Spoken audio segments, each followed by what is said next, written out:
gereksiz tekrarlardan kaçınılması.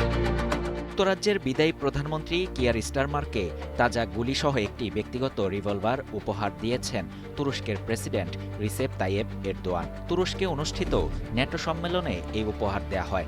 বৃহস্পতিবার বিবিসির এক প্রতিবেদনে এ তথ্য জানানো হয়।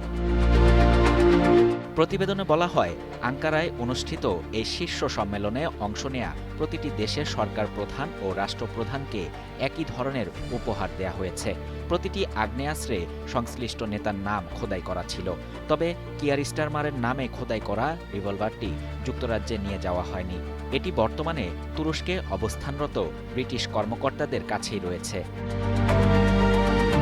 সংশ্লিষ্ট কর্মকর্তাদের বরাতে প্রতিবেদনে বলা হয়, অস্ত্রটি যুক্তরাজ্যে পাঠানোর আগে সেটিকে নিষ্ক্রিয় করা হবে। ফলে এটি দিয়ে আর কোনো তাজা গুলি ছোড়া সম্ভব হবে না। জানা গেছে, প্রেসিডেন্ট এরদোয়ান এই উপহার দেওয়ার ক্ষেত্রে তুরস্কের রপ্তানি নিয়ন্ত্রণ আইন শিথিল করেছিলেন। তবে যথাযথ অনুমতি ছাড়া তাজা আগ্নেয়াস্ত্র যুক্তরাজ্যে আমদানি করা অবৈধ হওয়ায় রিভলভারটি আপাতত তুরস্কেই রাখা হয়েছে। এ বিষয়ে যুক্তরাজ্যের প্রধানমন্ত্রীর কার্যালয় ডাউনিং স্ট্রিট রিভলভারটির কোনো ছবি প্রকাশ করেনি।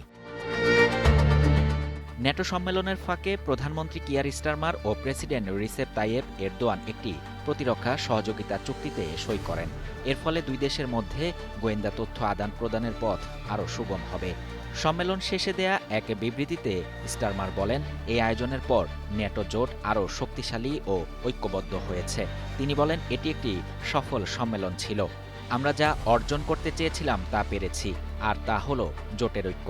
বিশেষ করে ইউক্রেন ও ইরানের চলমান সংঘাতের এ সময়ে আমাদের এই ঐক্য বজায় রাখা অত্যন্ত জরুরি। শাহরিয়ার শাফাত, বাংলা নিউজ 24।